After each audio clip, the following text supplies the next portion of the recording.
una breve descrizione del paesaggio. Questa è la Rocca Pomacciolo, 1700 metri. Sullo sfondo in lontananza vediamo il Ventasso, provincia di Reggio, e anche la Pietra di Bismantola. Adesso ci spostiamo verso ovest. Si intravede, che compare adesso, la Rocca Pomaccioletto, sullo sfondo il Navert e sullo sfondo lontanissima la Lessini e il Monte Baldo. Andiamo ancora verso ovest ed ecco comparire la Valle dei Lagoni, splendidi da qua.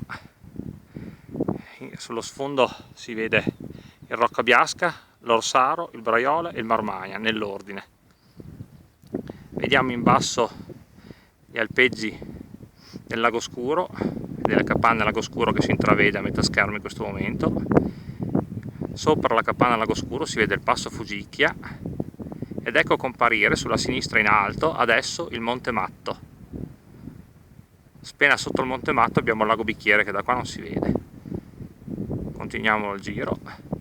Adesso sta per comparire il Paitino, eccolo lì, che da qui si arriva abbastanza velocemente.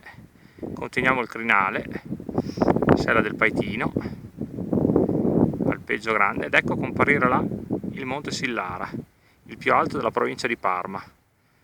Là dietro ci sono i laghi del Sillara, il giro principe dell'Appennino tosco-emiliano per conto mio, o perlomeno dell'Appennino parmense. Ciao ciao!